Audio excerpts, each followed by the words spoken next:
गोवा के सीएम भी उनके साथ ही हैं। तो ये सारे ये पूरे जब देख पा रहे हैं यहाँ पे हर एक अलग अलग कंपनीज के पवेलियन में जा रहे हैं। इंडियन ऑयल कहिए, इंजीनियर्स इंडिया लिमिटेड कहिए, इनके सारी कंपनीज के जो पवेलियंस है यहाँ पे प्रधानमंत्री जा रहे हैं, उनको समझाया जा रहा है, बताया जा रहा है कि किस तरीके से जो टेक्नोलॉजी का यूज किया जा रहा है। मैं बाबा क्या, जैसे अभी हमने कहा कि हाइड्रोजन बस में पानी को यूज किया जाता है, लेकिन पानी को किस तरीके से आगे लिया जा सकता है, उसको एक इलेक्ट्रोलाइजर की एक टेक्निक बोली जाती है। वो इलेक्ट्रोलाइजर टेक्निक है जो पानी को तोड़ता है, वो हाइड्रोजन में उसके सेल को तब्दील करता है। वो जो तब्दील करता है वो एक जो टेक्नोलॉजी डेमोन्स्ट्रेटर है वो दिया जाएगा। वो ये बहुत अहम भूमिका हो जाती है इस वजह से। बिल्कुल तापस, हम जानते हैं प्रधानमंत्री नरेंद्र मोदी अपनी सभ्यता को, अपनी संस्कृति को साथ लेकर चलने वाले हैं। साथ ही साथ प्रधानमंत्री नरेंद्र मोदी का फोकस रहता है विकास पर। विकसित भारत की उन्होंने एक परिकल्पना की और उस दिशा में लगातार आगे बढ़ते हुए आज हम देख रहे हैं कि नए नए आयामों को, नए नए पड़ावों को हासिल किया जा रहा है। आत्मनिर्भर हर दिशा में हुआ जा रहा है और उसी की एक वानगी प्रस्तुत करती हुई ये प्रदर्शनी अपने आप में काफी कुछ कह रही है। बिल्कुल, ये प्रदर्शनी जो मैं बाबा कह रहा हूँ, ये प्रदर्शनी बहुत अहम है क्योंकि इस प्रदर्शनी में हम देख पाते हैं कि जो कटिंग एज टेक्नोलॉजी है जो आगे भारत को आगे लेके जाएगा। आपने अगर देखा होगा मेडिवल पीरियड के बाद से जो मॉडर्न वर्ल्ड में भी अगर हिस्ट्री की अगर बात करें, आप देखते हैं कि जब जिसके पास टेक्नोलॉजी होती है वो आगे जाता है। टेक्नोलॉजी जो है वो एक क्रूशियल रोल प्ले करता है एक देश के विकसित बनने में, और यही वजह है कि यहाँ पे इतना जबरदस्त जोर, इतना जबरदस्त दिया जाता है कि टेक्नोलॉजी को आगे लेके जाया जाए। किस तरीके से वो टेक्नोलॉजी जो घर घर तक पहुंचे। जैसे अभी एक प्रेशर कुकर दिखाया जाता है जहाँ पे उनको वो एक तरह से बहुत ही कॉम्पैक्ट प्रेशर कुकर है। कॉम्पैक्ट प्रेशर कुकर यानी उसमें कोई बायोफ्यूल की जरूरत नहीं है, उसको अलग तरीके से तैयार किया गया है। तो सोलर एनर्जी के जरिए भी उसको तैयार किया गया। तो इस तरीके से बहुत सारी टेक्नोलॉजीज है जो घर के लोगों तक, जो कोने कोने में जो हमारे देश में लोग हैं उनको पहुंचाई जा रही है और वो उससे लाभ ले सकते हैं। पहले क्या होता था कि टेक्नोलॉजी बन तो जाती थी लेकिन किसी साइंस जर्नल में या किसी जो इंस्टीट्यूट है वहां पे पड़ी रहती थी। अब प्रधानमंत्री का मानना है कि जो भी टेक्नोलॉजी बने वो लोगों के काम के लिए बने, लोगों को वो प्रोवाइड किया जाए उसका फायदा। तो इसलिए जो लोग हैं वो साइलोस से निकल के, पहले एक कोई इंस्टीट्यूट बनाता था तो दूसरे इंस्टीट्यूट को पता नहीं होता था, अब सब एक इंटीग्रेटेड तरीके से काम किया जा रहा है। बिल्कुल। और तापस, ये जो हम प्रदर्शनी में देख रहे हैं अपने टेलीविजन स्क्रीन पर जो तस्वीरें आ रही हैं, जो पीछे दर्शाया जा रहा है कि किस तरह से साइंस, तकनीक और साथ ही साथ पर्यावरण का सामंजस्य, इन सबको साथ में लेकर चलते हुए किस प्रकार प्रकृति का संतुलन बनाया जाए, इसको भी प्रस्तुत कर रही है ये प्रदर्शनी। इसमें कोई दो राय नहीं है क्योंकि जो एनवायरनमेंट है, ये जो हमारा पर्यावरण है वो सर्वोच्च है। अगर पर्यावरण नहीं रहेगा तो हम लोग भी नहीं रहेंगे। तो उसको किस तरीके से आगे लेके जाए, लेकिन डेवलपमेंट भी हो, डेवलपमेंट के साथ साथ विकास के साथ साथ ये पर्यावरण का ध्यान रखें, ये इस पे हमेशा से एक बल रहा है।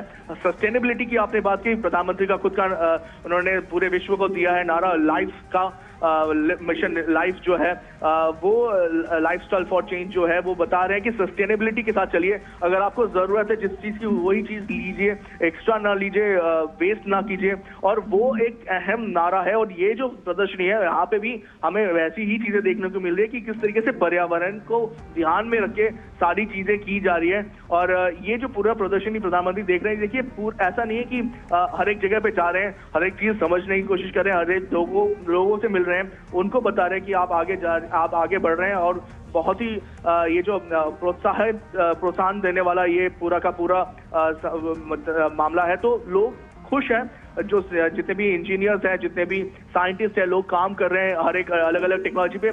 उनको एक बल मिल रहा है कि अगर हमारे देश का प्रधानमंत्री हमारे साथ खड़ा है तो हम कोई भी बाधा काट के आगे बढ़ सकते हैं। और बिल्कुल तापस, हमने देखा है कि बीते कुछ सालों में जिस तरह से स्टार्टअप्स को बहुत ज़्यादा बढ़ावा मिला है, कौशल को बहुत ज़्यादा बढ़ावा मिला है, और ये लोगों के कौशल को बढ़ावा देने का, उन्हें एक मंच प्रदान करने का ही कारण है कि आज तमाम स्टार्टअप्स ऐसे सामने आए हैं जो देश को एक नए आयाम पर ले जाने में अपना, न्यू इंडिया बनाने में अपना योगदान दे रहे हैं। स्टार्टअप्स पर्यावरण की दिशा में बहुत कुछ सार्थक प्रयास और परिवर्तन करते हुए नजर आ रहे हैं और प्रधानमंत्री का फोकस स्टार्टअप्स को आगे बढ़ाने पर रहा है। शायद इसमें कोई डाउट नहीं है कि विश्व में थर्ड सबसे बड़ी स्टार्टअप इकोसिस्टम भारत की है। सबसे ज्यादा तेजी से जो यूनिकॉर्न बन रहे हैं वो भारत में बन रहे हैं। पूरी विश्व की नजरें जो है इस वक्त भारत में। और वो भी क्यों ना, मैं आपको एक एग्जांपल देता हूँ ना। हम लोगों ने बताया कि ethanol blended petrol programme Bharat ने शुरू किया था, जहाँ पे कोशिश की जा रही है कि 35 तक 20% ब्लेंडिंग जो है E20 जिसे कि ब्लेंडिंग की जाए। इससे पहले जब लोगों ने सुना था, सोचा था, तो उन्होंने कहा था कि ये पॉसिबल नहीं है, ये हो नहीं सकता। लेकिन ना सिर्फ 10% का पहले लक्ष्य रखा गया, उसको पहले ही हासिल किया गया, बल्कि उसके बाद E20 के साथ इस लक्ष्य को आगे बढ़ाया गया। अब मैं एक एग्जांपल देता हूँ। करीब 4 बिलियन $, या ये इतनी बड़ी जो राशि है, इसको हर साल बचाया जा रहा है। और सिर्फ बचा नहीं जा रहा, हम ये विदेशी मुद्रा जो है $, बचा नहीं रहे, हम अपने जो किसान हैं उनको भी फायदा पहुंचा रहे हैं।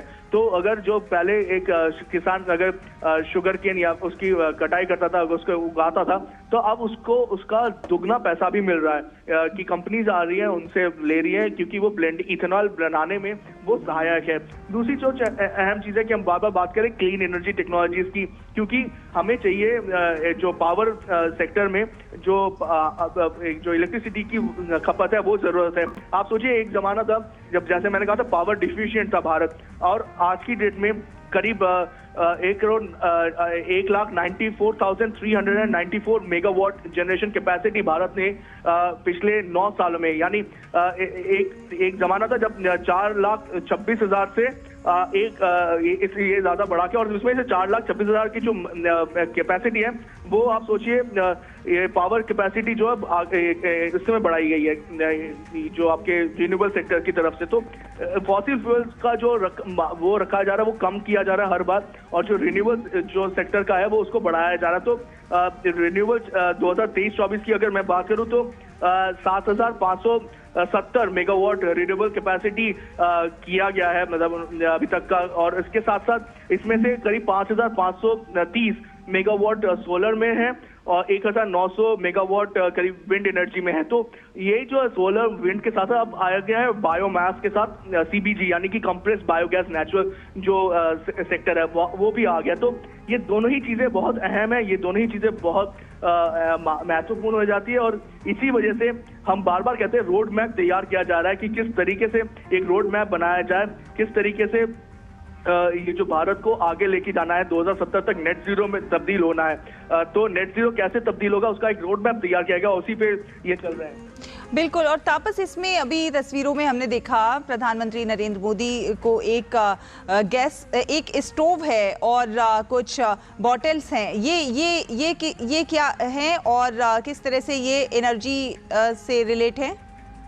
जी, मैं वही आपको बता रहा था कि किस तरीके से जो गांव में लोगों को ये स्टोव दिया जाएगा, उससे जो गांव की जो औरतें हैं, जो लेडीज हैं, आपको शायद याद होगा एक जमाना था कि चूल्हा फूकती थी और चूल्हे का जो धुआं आता था, तो वो किस तरीके से लोगों को, जो खासतौर से जो महिलाएं हैं, उनकी जो सांसें, उनमें दिक्कत होती थी, उनकी मृत्यु की दर जो है इस वजह से बढ़ जाती थी। ये जो इस तरीके का ये चूल्हा बनाया गया है, ये स्मोकलेस है, यानी इससे धुआं नहीं निकलेगा। और ये एक तरीके से जो लोग हैं वो उसको यूज जब करेंगे, खासतौर से रेनी जब यूज करेंगे गांव के, तो उनके लिए एक तरह से वरदान है। ये उज्ज्वला स्कीम के जरिए बहुत सारे लोगों को ऑलरेडी प्रोवाइड करने की कोशिश की जा रही है। और हमें बताया गया है कि इस तरीके के जो एक्सपेरिमेंट्स हैं, ये इनको अब घर घर तक पहुंचाने की जो जरूरत है वो की जा रही है, उनको लेके जा रहे हैं। Basically focus clean energy, green energy पर है और एनर्जी के क्षेत्र में, ऊर्जा के क्षेत्र में किस प्रकार आत्मनिर्भर बना जाए। कई दिशाओं में हम लोग आत्मनिर्भर पहले ही बन चुके हैं और लगातार प्रयास हो रहे हैं, और उस दिशा में ये प्रदर्शनी बायोगैस, इथेनॉल, पेट्रोल, इन सब पे भी जोर दिया जा रहा है। जो हाइड्रोजन सेल फ्यूल पे, क्योंकि हाइड्रोजन सेल जो है वो फ्यूचर का फ्यूल माना जा रहा है कि इसके अगर टेक्नोलॉजी और ज्यादा बढ़ती रहे, टेक्नोलॉजी को अगर और विकसित किया जाए, तो शायद इसके बाद हम देख पाएंगे कि लोगों को ये एक्चुअल फ्यूल होगा जो रिप्लेस करेगा फॉसिल फ्यूल को। तो बहुत बड़ी टेक्नोलॉजी ट्रांसफॉर्मेशन चल रही है इस वक्त। इलेक्ट्रोलाइजर बहुत अहम है। इलेक्ट्रोलाइजर का उस पर बहुत ज्यादा जो पहले क्या होता था, जो इलेक्ट्रोलाइजर जो उसको जो पानी को तोड़ता था, वो इलेक्ट्रोलाइजर पहले बाहर से आता था, लेकिन अब ये तकनीक भारत में ही बनाई जा रही है। और ये इंडिया एनर्जी वीक पे दर्शाया गया है इंडियन ऑयल के स्टॉल में, ऑयल इंडिया के स्टॉल पवेलियन पे, कि किस तरीके से ये इलेक्ट्रोलाइजर जो है वो बहुत अहम है। ऐसे ही मैंने जैसे कहा कि एक बस यहाँ पे लगाया गया है। इस बस पे जो बस चलेगी वो पानी से चलेगी। जी हाँ, मैं आप अगर ये अचंभा नहीं है, पानी से ही चलेगी, क्योंकि इसमें हाइड्रोजन फ्यूल का यूज किया जा रहा है। जैसे मैंने कहा, इलेक्ट्रोलाइजर को उस तरीके से तैयार किया गया कि पानी डाला जाएगा और वो उस पानी को तोड़ के उससे हाइड्रोजन तब्दील करके वो गाड़ी चलेगी। और ये गाड़ी ऑलरेडी मार्केट में आना शुरू हो चुकी है पहली, और ये ऑलरेडी इंडियन ऑयल पे डाल दिया गया है। बिल्कुल, ग्रीन एनर्जी पर प्रधानमंत्री नरेंद्र मोदी का लगातार फोकस रहा है। उस दिशा में कई प्रयास हो रहे हैं। लोगों को धुएं से मुक्त कराने के लिए तमाम प्रयास हो रहे हैं। उसके लिए चाहे उज्ज्वला योजना हो या फिर ऑयल का जो सब्स्टिट्यूट है वो लाना हो, तमाम सारी चीजें। और जिस तरह से लोगों को प्रोत्साहन देना, आप देखिए बहुत सारे लोग हैं जो कुकिंग ऑयल से बायोफ्यूल तैयार कर रहे हैं, पेड़ पौधों के सूखी पत्तियों से, और जो मेडिकल वेस्ट होता है उससे बायोफ्यूल तैयार कर रहे हैं। तमाम लोग आत्मनिर्भरता की इस कड़ी में कदम से कदम मिलाकर जुड़ते जा रहे हैं। जी बिल्कुल, आपने सही कहा कि जिस तरीके से लोग आगे बढ़ रहे हैं, आप देख पाते हैं कि कहीं ना कहीं लोगों में भी वो जज्बा है कि 2070 तक किसी तरीके से 2070 तक जो नेट जीरो का प्रधानमंत्री का जो नारा है, जो विजन है, उसको हासिल करें। ये जो इथेनॉल ब्लेंडिंग की बात की मैंने, इथेनॉल को किस तरीके से तैयार किया जाएगा, उसका 2G जो सेकेंड जनरेशन जो है वो भारत में वो टेक्निक आ चुकी है। 3G की भी टेक्निक अगर इस तरीके से चला तो वो 3G की टेक्निक भी आ जाएगी भारत में। लेकिन 2G सेकेंड जनरेशन मैं क्यों कह रहा हूँ कि एक जमाना था सिर्फ शुगर केन यानी गन्ने से ही इथेनॉल बनाया जाता था, लेकिन अब क्या हो गया है कि एग्रीकल्चर वेस्ट के ये पराली के ये इन सब से आप इथेनॉल बना सकते हैं। इथेनॉल की और बना के सिर्फ ऐसा नहीं है, लोगों को खासतौर से जो ग्रामीण लोग हैं, जो खेती करने वाले लोग हैं, किसान हैं, उनको फायदा मिलता है, क्योंकि जो उनकी जो खेती का एक पार्ट है जो वेस्ट हो जाता था, अब वो कंपनीज को जाके देते हैं, कंपनीज उनको अच्छा खासा पैसा भी देती है। तो एक तरह से डबल फायदा जो किसानों को हो रहा है। एक तो जो किसान एक खेती करते थे वो खेती से तो फायदा हो ही रहा है, जो खेती के बाद जो अवशेष रह जाते थे वो अवशेष को भी अगर आप वो कंपनीज को बेचते हैं, उससे भी कंपनीज उनको पैसा देती है और उससे पैसा भी मिलता है उनको। और दूसरा अहम चीज है, हमने देखा किस तरीके से पराली जलाने से कितना लोगों को प्रॉब्लम होती है, किस तरह से पोल्यूशन बढ़ता है। तो अब वो भी अब उससे भी निजात पाया जा सकता है इसके बाद। बिल्कुल। अच्छा, अगर इसको हम गोवा में प्रधानमंत्री नरेंद्र मोदी इस वक्त डायस पे आ चुके हैं, मैं आपको बताना चाहूंगा शैला, और थोड़ी देर में वो हम लोगों को संबोधित करेंगे और पूरे देश की निगाहें इस वक्त प्रधानमंत्री नरेंद्र मोदी और garnered the admiration worldwide as an emphatic voice for energy transition and sustainable development. Thank you, Honorable Prime Minister, sir. And ladies and gentlemen, the India Energy Week stands as a testament to the bold and decisive leadership of Honorable Prime Minister that has positioned India as a trailblazer in clean energy solutions, as an emphatic voice and a credible voice in the global fight against climate change, and as a leader in the transition to low carbon economy. And where energy security and environmental sustainability are not just policy goals, but they are the cornerstone of our nation's economic resilience and our energy self-reliance. And with the presence of the global energy leaders present in this August gathering, the India Energy Week 2024 being organized by FIPPI under the aegis of Ministry of Petroleum and Natural Gas is definitely a platform towards our shared responsibility and chalking out a future where energy is a catalyst towards our peace, progress, prosperity and environmental stewardship. So as we cruise on this sustainable path together in this resplendent land, Goa, to welcome you all, I request our host minister, मैं हमारे माननीय श्री हरदीप सिंह पुरी जी को आमंत्रित करती हूँ। माननीय petroleum और प्राकृतिक गैस के केंद्रीय मंत्री, उनसे निवेदन है उनके स्वागत उद्बोधन के लिए। आदरणीय प्रधानमंत्री ji, honourable governor of Goa Shri PS Sreedharan Pillai ji, honourable chief minister of Goa Shri Ravan ji, excellencies, captains from the global oil and gas industry, friends from the media, ladies and gentlemen. It is a great privilege for me to welcome the Honorable Prime Minister and all of you to the inauguration of the second edition of the India Energy Week 2024. Excellencies, we are meeting at a crucial juncture in the global economy. Amongst the multiple crises that we and the world faces, one of the major challenges in the energy sector is to simultaneously address issues of availability, affordability, and sustainability whilst prioritizing energy security. Honorable Prime Minister, under your leadership, India is becoming the growth center for the global economy and the demand center for global energy. Reflecting this position, in just 2 years, the India Energy Week has become a prominent date on the global.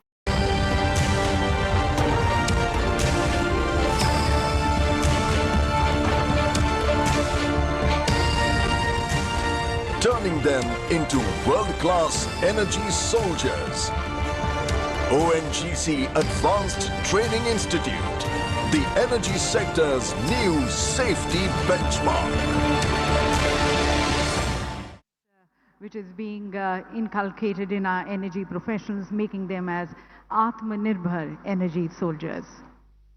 And now, ladies and gentlemen, as we seek to be led and guided by the global charismatic leader who's been a beacon of hope and inspiration, inculcating the right investments, innovations and collaborations much needed to address the challenges of our times, please join me in inviting the architect of India's transformative vision, Honorable Prime Minister Modi, for his address at the India Energy Week 2020. PS Sreedharan Pillai ji, Goa के युवा मुख्यमंत्री श्री प्रमोद सावंत जी, केंद्रीय मंत्रिमंडल के मेरे सहयोगी हरदीप सिंह पुरी जी, रामेश्वर तेली जी, विभिन्न देशों से आए अतिथिगण, देवी और सज्जनों, इंडिया एनर्जी वीक के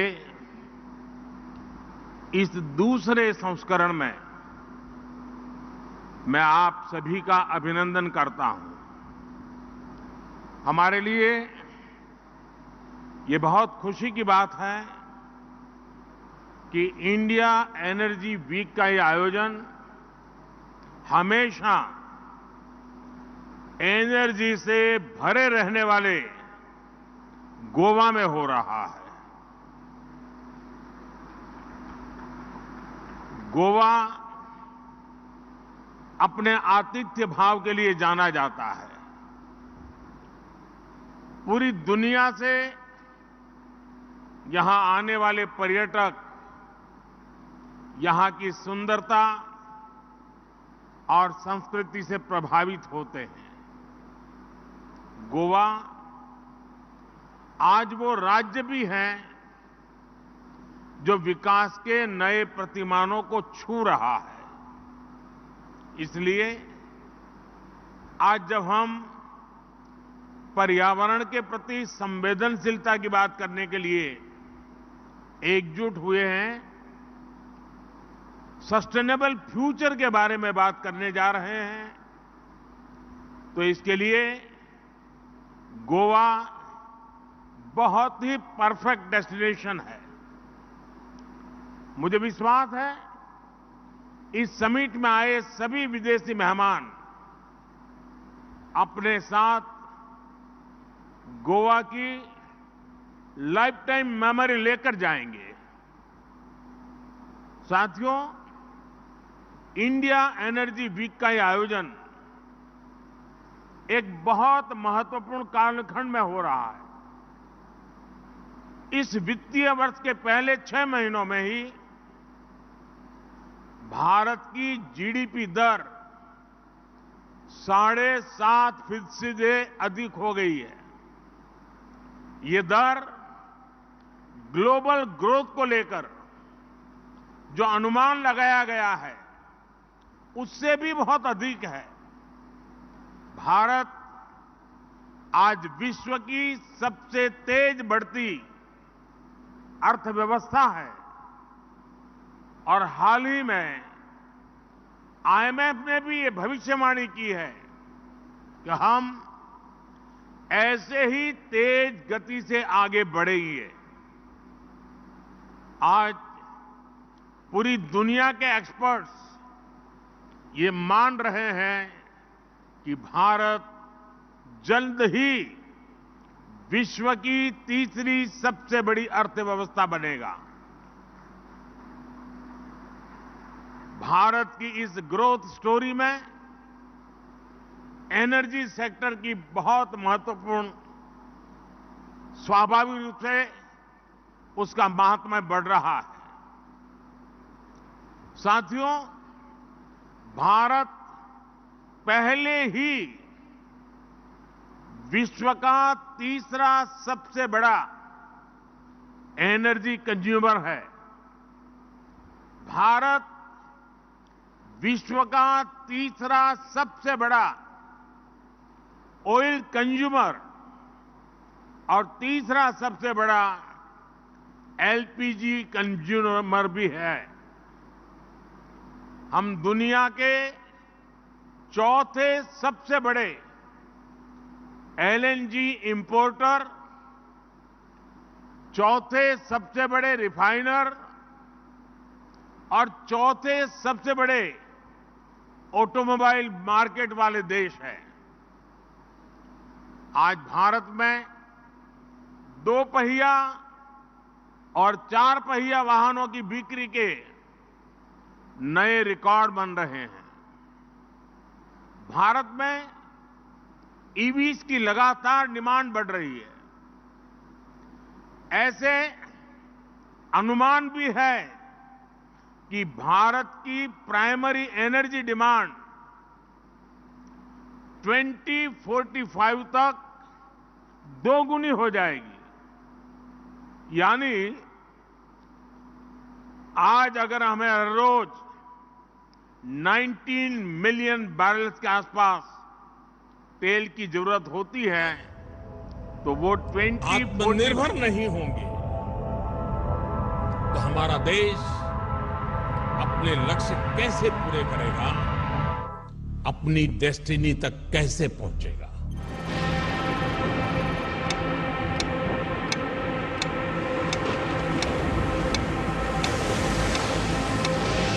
Raider 6-5 is going in present position. Mayday, mayday, mayday, we're going down. Mayday, mayday, mayday, we're going down. Going in present position.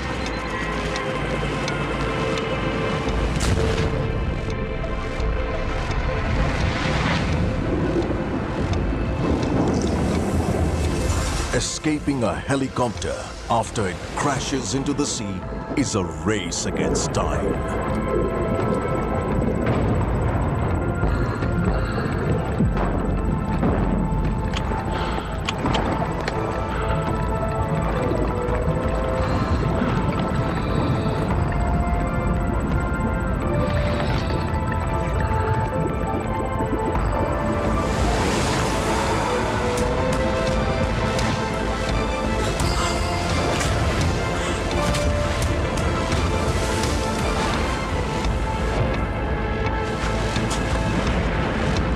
The quest is to take everyone along to the finish line.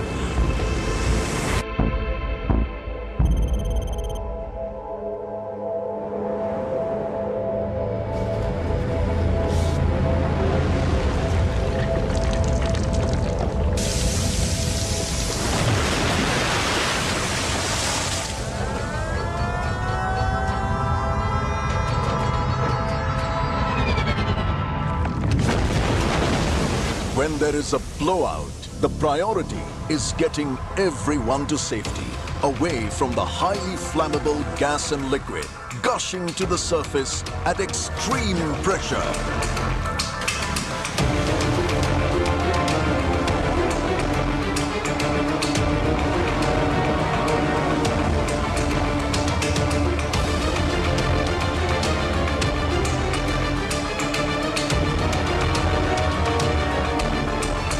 Then clamping it down before it gets out of hand.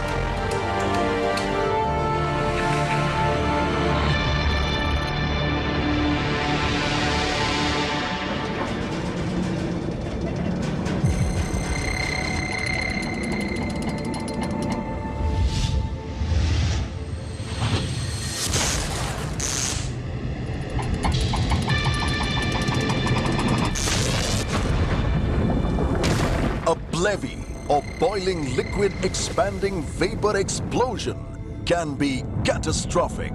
It's important to know how to avert it and, if it occurs, how to combat it. The priority is always to save lives.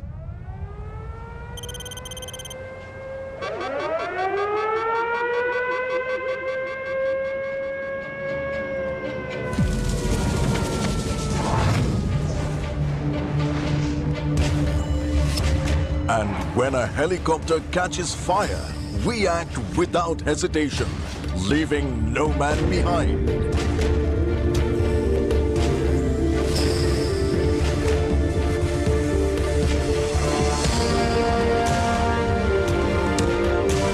This is what we learn at the ONGC Advanced Training Institute, a 260-acre campus where the cadets in training master new निवेश होने जा रहा है।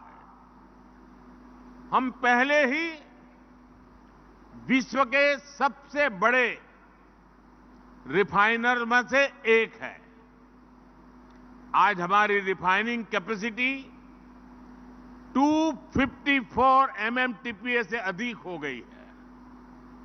हमने 2030 तक भारत की refining capacity को 450 MMTPA तक पहुंचाने का लक्ष्य रखा है। भारत पेट्रोकेमिकल और अन्य फिनिश प्रोडक्ट्स के क्षेत्र में भी एक बड़ा निर्यातक बनकर उभरा है। मैं आपको ऐसे कई और उदाहरण दे सकता हूं, लेकिन इन सारी बातों का मूल ये है कि भारत इस समय एनर्जी पर इतना निवेश कर रहा है जितना पहले कभी नहीं हुआ, और इसलिए आज दुनिया में ऑयल, गैस और एनर्जी सेक्टर से जुड़ा करीब करीब हर लीडर भारत में निवेश करना चाहता है। कितने ही लीडर्स इस समय मेरे सामने बैठे हुए हैं। हम पूरी गर्मजोशी से आपका भी स्वागत करते हैं। साथियों, सर्कुलर इकोनॉमी भारत की प्राचीन परंपरा का हिस्सा रही है। रीयूजिंग का कंसेप्ट भी हमारे जीने के तरीके से जुड़ा हुआ है, और ये बात एनर्जी सेक्टर से भी उतनी ही जुड़ी हुई है। पिछले वर्ष G20 समिट में हमने जिस ग्लोबल बायोफ्यूल्स अलायंस को शुरू किया था, वो हमारी इसी भावना का प्रतीक है। इस अलायंस ने पूरे विश्व की सरकारों, संस्थाओं और इंडस्ट्रीज को एक साथ इकट्ठा कर दिया है। जब से ये अलायंस बना है, इसे व्यापक समर्थन मिल रहा है। बहुत कम समय में ही 22 देश और 12 इंटरनेशनल ऑर्गेनाइजेशन इस अलायंस से जुड़ गए हैं। इससे पूरे विश्व में बायोफ्यूल्स के इस्तेमाल को बढ़ावा मिलेगा। इससे करीब